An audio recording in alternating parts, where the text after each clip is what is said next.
మహానగరంలో నిత్యం తాగునీటి సమస్యలు తలెత్తుతూనే ఉంటాయి. అయితే ఈ తాగునీటి కోసం నిత్యం నగరవాసులు కూడా వాటర్ ట్యాంక్ బుక్ చేసుకుంటూ ఉంటారు. వేసవి కాలంలో ఈ సమస్య ఎక్కువగా ఉంటుంది కాబట్టి ఎక్కువగా బుక్ అవుతూ ఉంటాయి. కానీ ఈసారి చూసుకున్నట్లయితే కూడా వర్షాలు ఎక్కువగా కురుస్తున్నప్పటికీ కూడా వాటర్ ట్యాంకులు మాత్రం నగరవాసులు ఎక్కువగా బుక్ చేసుకుంటున్నారు. ఈ నేపథ్యంలో నగరవాసులకి సరిపడా నీళ్లు అందే విధంగా అయితే ఇటు జిహెచ్ఎంసీ అంటే వాటర్ బోర్డు కూడా కసరత్తు చేస్తుంది. దీనికోసం ఏటా వేసవి కాలం కంటే ముందు తీసుకోవాల్సిన వాటర్ యాక్షన్ ప్లాన్ అయితే ఈసారి చలికాలంలోనే తీసుకుంటున్నారు. ఎందుకంటే చలికాలంలో కూడా వాటర్ బుకింగ్ ఎక్కువగా అయ్యే అవకాశం ఉంటుంది కాబట్టి వాటర్ ట్యాంక్ బుక్ చేసుకుంటారు కాబట్టి ఎక్కువగా ఇది దృష్టిలో పెట్టుకుని అయితే అధికారులు అయితే ముందుగానే ఈ యాక్షన్ ప్లాన్ అయితే అమలు చేస్తున్నారు. దీనికోసం అయితే వాటర్ బోర్డు కసరత్తు చేస్తుంది. జిహెచ్ఎంసీ పరిధిలో చూసుకున్నట్లయితే కూడా రోజు విడిచి రోజు వాటర్ బోర్డు నీటి సరఫరా చేస్తుండగా శివారు ప్రాంతాలకు 2-3 రోజులకు ఒకసారి అయితే సరఫరా జరుగుతుంది. వాటర్ బోర్డు సరఫరా చేసే నీరు నగరవాసుల తాగునీటి అవసరాలకు మాత్రమే సరిపోతుంది. దీంతో అపార్ట్మెంట్లు అలాగే ఎక్కువగా అంతస్తుల భవనాల్లో ఉండేవారు బోర్ల నీటిపై ఆధారపడుతున్నారు. సో వేసవి వచ్చేసరికి అయితే కూడా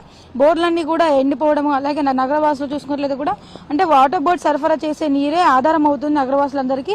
ఆ నీరు ఇంటి అవసరాలకు సరిపోవడంతో ట్యాంకర్లు బుక్ చేస్తున్నారు. అయితే సాధారణంగా వేసవికి అయితే బోర్డు యాక్షన్ ప్లాన్ సిద్ధం చేస్తుండగా ఈసారి చలికాలం నుంచే మొదలు పెట్టేందుకైతే అధికారులు అయితే ప్రణాళికలు సిద్ధం చేస్తున్నారు. ఈ ఏడాది జనవరి నెల నుంచి కూడా వేసవి పూర్తయ్యే వరకు ట్యాంకర్ల డిమాండ్ ఉన్నందున అయితే వేసవి రోజులకు చూసుకున్నట్లయితే కూడా ఒక రోజుకి 11,000 వరకు బుకింగ్లు జరిగినప్పటికీ కూడా 24 గంటల్లోనే అధికారులంతా కూడా సరఫరా చేశారు. అయితే వాటర్ బోర్డు అధికారులు కూడా చేపట్టిన చర్యలు అలాగే ట్యాంకర్ల సరఫరాకి అమలు చేయాల్సిన యాక్షన్ ప్లాన్ తో వేసవిత గట్టెక్కుతుంది. సో ప్రస్తుతం అయితే మహానగరానికి నీటి సరఫరా లేకపోవడము అలాగే వర్షాకాలం చలికాలం అనే తేడా లేకుండా కూడా గ్రేటర్ పరిధిలో ట్యాంకర్ల బుకింగ్ అయితే పెరిగిపోతుంది.